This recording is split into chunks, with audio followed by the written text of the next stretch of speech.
Assalamualaikum warahmatullahi wabarakatuh. Salam sejahtera bagi kita semua.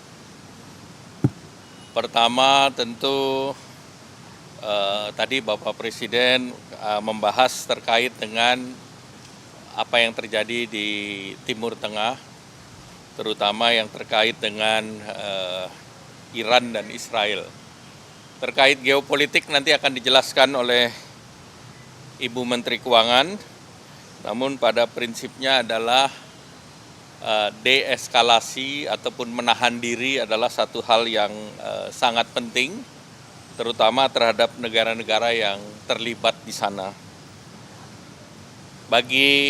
Dari sisi perekonomian, tentu kita melihat terjadi lonjakan harga minyak akibat serangan Israel ke kedutaan Iran di Damaskus, dan juga terhadap retaliasi yang dilakukan oleh Iran.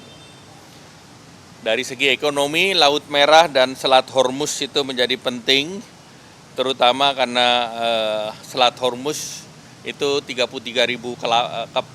kapal minyak, dan Laut Merah itu sekitar 27.000, dan peningkatan freight cost itu menjadi salah satu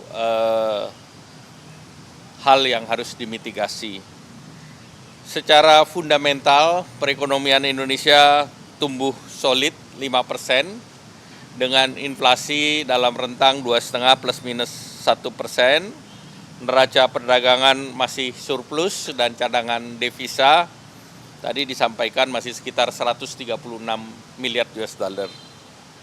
Dari segi pasar keuangan, dolar indeks mengalami penguatan di tengah rilis data ekonomi Amerika yang menunjukkan penguatan. Kemudian eskalasi tentu meningkatkan ketidakpastian, dan tentu yang harus kita mitigasi adalah beralihnya aset ke safe haven, dalam hal ini US dollar, emas, nikel juga mengalami kenaikan. Nah, nilai tukar dan indeks harga saham itu juga mengalami pelemahan secara global, namun Indonesia dibandingkan peer countries relatif masih dalam situasi aman, dan tentu kita perlu melakukan beberapa kebijakan, antara lain kebauran fiskal dan moneter, menjaga stabilitas nilai tukar, menjaga APBN, dan memonitor kenaikan logistik dan kenaikan harga minyak. Sektor real, dampak depresiasi nilai tukar dan kenaikan ini salah satu yang dilihat, yang tentu sangat berpengaruh terhadap import, namun tentu efek juga terhadap eksportir mendapatkan devisa lebih banyak. Tentu ini plus minusnya kita harus jaga. Tentu bagi pemerintah terus melihat reform struktural dan menjaga ekspektasi daripada investor, dan juga memperkuat daya saing, dan juga untuk menarik investasi jangka panjang ke Indonesia. Jadi kepastian itu yang harus dijaga, dan tentu nanti berbagai skenario sudah dibahas, tentunya juga menjaga agar defisit tetap dalam rentang yang diperbolehkan oleh undang-undang. Demikian, terima kasih. Terkait dengan subsidi energi tersendiri, ada evaluasi nggak Pak? Evaluasi akan kita lakukan sesudah bulan Juni.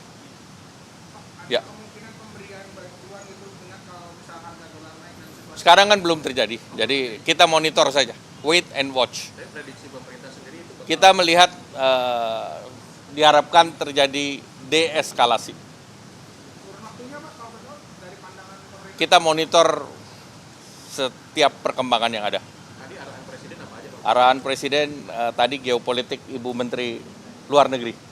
Ya, lanjut Ibu ya.